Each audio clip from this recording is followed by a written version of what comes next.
تو مجموعی طور پہ ساری کی ساری انسانیت حضور کی بعثت کے بعد سے قیامت تک وہ ساری حضور کی امت ہے۔ تو اس لیے مسلمان جو ہے وہ امن و سلامتی کا علم بردار ہوتا ہے، محبت کا علم بردار، انسانیت کا علم بردار، انسانیت کا درس، انسانیت کا فلسفہ اسلام سے بہتر، دین اسلام سے بڑھ کر اور مسلمان سے بڑھ کر، صاحب ایمان سے بڑھ کر کوئی نہیں جانتا۔ اس لیے اس تناظر میں دعا ہے کہ اللہ تعالیٰ اس فتنے سے، اس بیماری سے ساری زمین کو، سب وطنوں کو، ممالک کو، شہروں کو، بستیوں کو اللہ تعالیٰ محفوظ رکھے۔ اور یہ بھی ہے پھر بالخصوص اگر بات کی جائے تو تمام جو دنیا میں ممالک کو دیکھیں تو ہر ملک میں کہیں نہ کہیں کسی نہ کسی تعداد میں، کسی نہ کسی گوشے میں، کسی نہ کسی کمیونٹی میں مسلمان موجود ہیں، کلمہ کو موجود ہیں۔ تو ان کی موجودگی بھی پیش نظر ہونی چاہیے۔ تو عزیزان گرامی قدر، زندگی، عام زندگی کی مصیبتوں کی بات ہو، پریشانیوں کی بات ہو، یا اس وقت جو کرونا کی صورت میں ایک ہمگیر اتنی بڑی پریشانی، مصیبت اور آفت کا معاملہ ہو، اب یہ پریشانی اور مصیبت، اس کے پیچھے کس کا ہاتھ ہے؟ جو باتیں کی گئی کہ اگر اس کے پیچھے، اس کے پس پردہ یہودی اور امریکی قوتوں کا ہاتھ ہے، مان لیا جائے، اور انہوں نے اپنے مخصوص مقاصد کے حصول کے لیے اسے ایک جراثیمی اور بایولوجیکل ہتھیار کے طور پہ استعمال کیا ہے، اور اسے خاص خطے یعنی چائنا کی معیشت کو برباد کرنے کے لیے، اس کی معیشت کو نقصان پہنچانے کے لیے، ٹارگٹ کرنے کے لیے انہوں نے اگر یہ ہتھیار استعمال کیا، اسے تسلیم کیا جائے یا نہ کیا جائے، اس سے قطع نظر ان کے عزائم کیا تھے، ان کے منصوبہ کیا تھا، یہ حربہ انہوں نے کیوں استعمال کیا، یقیناً ان کے عزائم اپنی جگہ ہوں گے۔ وہ کسی بھی شرارت اور شر سے اہل کفار اور بالخصوص یہودی لابی وہ خالی نہیں ہے، وہ ہمیشہ کسی نہ کسی شر انگیزی میں وہ مبتلا ہوتا ہے، اور کسی نہ کسی دنیا میں فسادات کے پیچھے، بدامنی کے پیچھے، انتشار کے پیچھے ہمہ وقت مصروف کار ہوتے۔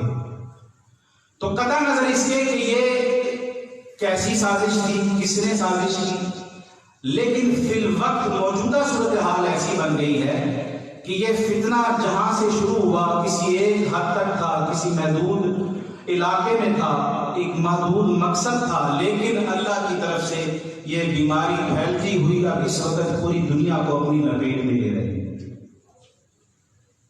ساری دنیا اس کی لپیٹ میں آ رہی ہے۔ کیا عالم اسلام، کیا عالم کفر، کیا ترقی پذیر ممالک، کیا ترقی یافتہ ممالک، کیا زوال پذیر علاقے، کیا انتہائی ترقیوں کو چھونے والے علاقے۔ وہ کسی کالم نویس نے یہاں پہ وہ مثال کے طور پہ وہ ایک مصرع شعر کا جو مساوات، جس میں مساوات کی دلیل اور مساوات کی بات کی گئی ہے کہ ایک ہی صف میں کھڑے ہو گئے محمود و ایاز، کہ جس طرح وہاں مساوات کی تصویر نظر آتی ہے تو یہاں بھی صورتحال یہی ہو گئی ہے کہ ایک ہی صف میں سب کھڑے ہو گئے ہیں۔ کیا برتر اور کیا کمتر، کیا امیر کیا غریب، کیا طبقہ اشرافیہ اور کیا پسماندہ گرا ہوا اور غربت زدہ طبقہ، سب اس میں برابر کے شریک ہو گئے، سب پر یکساں طور پہ ایک ہی شدت کے ساتھ اور ایک ہی اس مساوات کے ساتھ یہ خطرہ،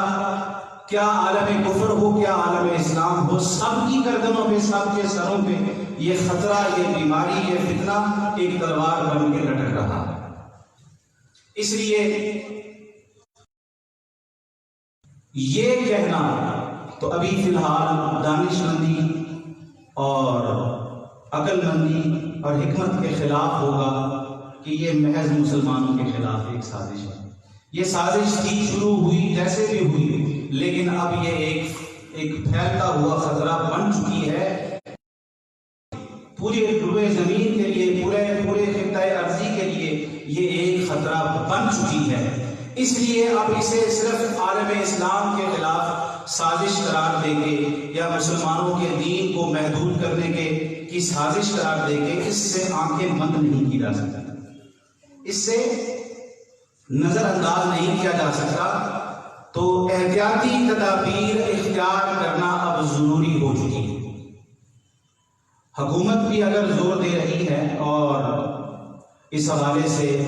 ہدایات جاری کر رہی ہے تو یہ وقت کا عین تقاضا ہے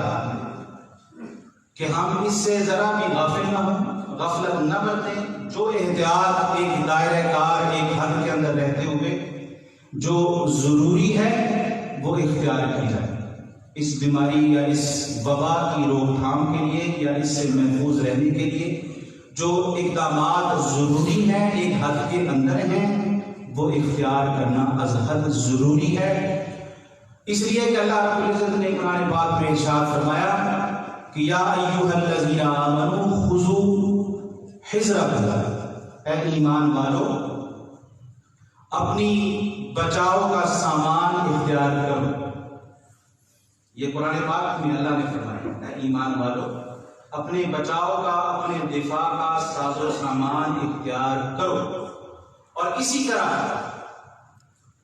دوسرے مقام پر فرمایا کہ لا تلقوا بأیدیکم الی التہلکہ، کہ اپنے ہاتھوں خود کو ہلاکت میں نہ ڈالو، اپنے ہاتھوں خود کو ہلاکت میں مت ڈالو. تو ظاہر ہے کہ ان آیات میں اللہ نے کسی بھی خطرے سے کا سامنا کرنے اور کسی بھی دشمن کا سامنا کرنے کے لیے جو حفاظتی تدابیر ہے وہ اختیار کرنے کا حکم دیا. تو میدان جنگ میں صحابہ دشمن کی تلوار کے وار سے بچنے کے لیے زرہ پہنا کرتے، خود پہنا کرتے. تو کیا ان کو اللہ پر توکل نہیں تھا؟ اللہ کی ذات پر یقین نہیں تھا؟ انہیں سب سے بڑھ کر یقین تھا. ان جیسا یقین امت میں کسی کا نہیں ہو سکتا، توکل کسی کا نہیں ہو سکتا. تو یہ طریقہ اختیار اس لیے کیا کہ امت کو تعلیم دے دی جائے کہ ایک حفاظتی جو طریقہ ہے وہ اختیار کرو اور پھر اللہ کی ذات پہ نتیجہ چھوڑو. نتیجہ کیا نکلنا ہے یہ اللہ کی ذات پر چھوڑو. تو عزیزان گرامی قدر، مسلمان اور کافر دونوں میں فرق یہ ہے کہ یہ مصیبتوں کے سامنے اور خاص طور پہ کرونا جیسی جو انتہائی خطرناک صورتحال اختیار کر گئی ہے، ایسی مصیبت کے سامنے کافر اور مومن کا نقطہ نظر جدا ہے. کافر جو ہے اس کے لیے اس کی زندگی، اس کی دولت، اس کا ساز و سامان، وہ سب کچھ اس کی کائنات ہے. کل کائنات اس کی دنیا ہے، کل کائنات اس کا ظاہری ساز و سامان ہے. وہ جو ظاہری ملکیت میں اس کی چیزیں ہیں وہ اس ملکیت کو اپنا سب کچھ سمجھتا ہے. اپنی عزت و آبرو، اپنی بقا، اپنا سہارا، سب کچھ اپنی ظاہری ساز و سامان، اپنی ذات، اپنی جان کو سمجھتا ہے اور اس دنیا کو سمجھتا ہے. اس لیے وہ ہر چیز کو، کسی آنے والی مصیبت کو دیکھ کر حواس باختہ ہو جاتا ہے، بدحواس ہو جاتا ہے، گھبرا جاتا ہے، خوف میں آ جاتا ہے، بے عقلی کی باتیں شروع کر دیتا ہے. وہ اس لیے کہ اسے اللہ کی ذات پر نہ توکل ہے، نہ یقین ہے، نہ ایمان ہے. وہ جس ملکیت کا دعوے دار ہوتا ہے، دنیا کی ملکیت کا، وہ ملکیت اسے اپنے ہاتھ سے چھنتی ہوئی نظر آتی ہے، اپنے ہاتھ سے جاتی ہوئی نظر آتی ہے. اس ملکیت کے جانے کا خوف جو ہے اسے بدحواسی میں مبتلا کر دیتا ہے. جبکہ مسلمان کا نقطہ نظر کیا ہے؟ ایمان اور اسلام کو اسے بڑا عالیشان نقطہ نظر عطا کرتی ہے. کہ اس لیے کہ مسلمان دنیا میں اگر کسی ملکیت کی بات کرتا ہے تو وہ صرف مجازی ملکیت ہے. مسلمان کو مالک حقیقی اور مالک مطلق رب اس کا ایمان ہے کہ وہ جب سے اس دنیا میں آیا ہے نہ اس کی اپنی جان اس کی ہے نہ روح اس کی ہے، وہ سب کچھ وہ اسے بھیجنے والا بھی خالق کائنات ہے، وہ زندگی بھی اس نے عطا کی ہے، رزق بھی وہی دے رہا ہے، اسے زندگی میں ہزاروں نعمتیں بھی اللہ دے رہا ہے، خود اس کا کچھ بھی نہیں ہے، وہ سب کچھ۔ جب مسلمان کا مطلب ہی یہ ہے کہ اسلام اسلم یسلم اسلاما، کہ سب کچھ اللہ کے سپرد کر دے، مسلمان کو وہ ہوتا ہے کہ جو اپنی اپنی ذات، اپنی صفات، اپنا ساز و سامان سب کچھ اللہ کی اطاعت کی سپرد کر دے، وہ اپنا کچھ سمجھتا ہی نہیں ہے، اس لیے اس کو کسی بات کے، کسی شے کے، اپنی جان کے، اپنے مال کے چھن جانے سے وقتی پریشانی ہوتی ہے، لیکن وہ پریشانی اس کے سر پہ غالب نہیں آتی، حاوی نہیں ہوتی، اس کے دل پر حاوی نہیں ہوتی، اور وہ بدحواس نہیں ہوتا، انتہائی خوفزدہ اور پریشان نہیں ہوتا، بلکہ اللہ پر ایمان کا سہارا اور اللہ پر توکل کا سہارا اس کے لیے ہمیشہ ایک بہت بڑی مضبوط چٹان بن کر ان مشکلات کے آگے اس کے سامنے کھڑا ہوا ہے۔ تو دوستو، یہ مسلمان ہے، اس لیے وہ حدیث پاک ہے کہ الدنیا سجن المؤمن و جنت الکافر، کہ دنیا مومن کی قید خانہ ہے، مومن کے لیے قید خانہ ہے اور کافر کے لیے جنت ہے۔ وہ یہ حدیث پاک اسی فلسفے کو بیان کر رہے ہیں۔ علامہ حافظ ابن حجر العسقلانی، جو بڑے ہی بہت بڑے محدث، شیخ الحدیث اور بخاری شریف کی شرح فتح الباری کے مصنف، وہ ایک جگہ کسی بازار میں سے گزرتے ہیں تو ایک یہودی ان کا راستہ روک لیتا ہے، وہ کہتا ہے کہ آپ کے نبی صلی اللہ علیہ وسلم نے فرمایا ہے، اور جب آپ وہاں رکتے ہیں تو حالت یہ ہوتی ہے کہ ابن حجر العسقلانی انتہائی زرق برق لباس میں ملبوس ہے، اور وہ یہودی جو راستہ روکتا ہے وہ انتہائی خستہ حالی میں، انتہائی شکستہ حالی اور پھٹے پرانے کپڑوں میں ملبوس ہے۔ تو وہ پوچھتا ہے آپ کی اس ظاہری حالت کو دیکھ کے کہ آپ کے نبی کا ارشاد ہے کہ دنیا مومن کے لیے قید خانہ ہے اور کافر کے لیے جنت ہے، تو یہ یعنی کافر کے لیے جنت ہے، تو وہ آگے سے سوال کرتا ہے آپ سے کہ یہ کیسی جنت ہے کہ میرا حال دیکھیں، یہ کیسی جنت ہے کہ میں اس حال میں ہوں، اور آپ کے لیے یہ دنیا قید خانہ قرار دی گئی ہے، تو کیسا قید خانہ آپ کے لیے ہوا کہ آپ اتنے عالیشان اور زرق برق لباس میں ملبوس ہیں اور اتنے خوشحال دکھائی دے رہے ہیں، میں اتنا بدحال ہوں۔ تو آپ نے بڑا ہی پیارا جواب دیا اور آپ نے فرمایا کہ اللہ نے میرے لیے آخرت میں جو نعمتوں بھری جنت اور انعامات سے بھری ہوئی جنت تیار کر رکھی ہے، اگر اس جنت کو دیکھوں تو یہ دنیا میرے لیے قید خانہ ہے، اور تیرے لیے اللہ نے جو مہلک اور دردناک عذاب تیار کر رکھا ہے، اگر اسے دیکھا جائے تو آج تیری یہ حالت اس حالت کو دیکھنے کے مقابلے میں جنت ہے۔ یہ میرا قید خانہ ہے اور یہ تیری جنت ہے، اور یہ اتنا قائل کر دینے والا جواب سن کے وہ یہودی اسلام لے آتا ہے۔ تو دوستو، یہ اسلام مسلمان اور کافر کی سوچ ہے۔ تو ہم اللہ کا شکر ہے کہ ہم اللہ پر ایمان رکھتے ہیں، ان ایسے خطرات سے بھاگنے والے نہیں، ڈرنے والے نہیں، جھکنے والے نہیں، اور دین اعتدال اور میانہ روی سکھاتا ہے۔ اعتدال اور میانہ روی یہی ہے کہ ہم دونوں انتہاؤں سے بچیں اور درمیانی راستہ اختیار کریں، نہ یہ کہ بالکل کسی احتیاطی تدبیر کا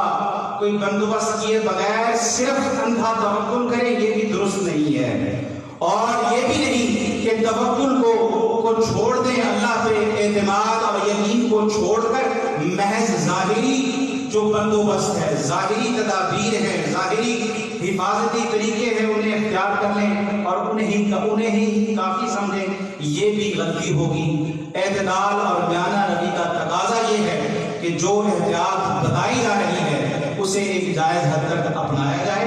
اور اللہ پہ توکل کیا جائے، اللہ پر اعتماد کیا جائے، اللہ پہ بھروسہ رکھا جائے، اس لیے کہ مسلمان جانتا ہے کہ ہر آنے والی آفت اللہ کی طرف سے ہے، وہ یا تو سختی بن کر آئی ہے یا اس کی آزمائش بن کر آئی ہے، ابتلا بن کر آئی ہے اسی کی طرف سے، اور موت کا وقت برحق ہے،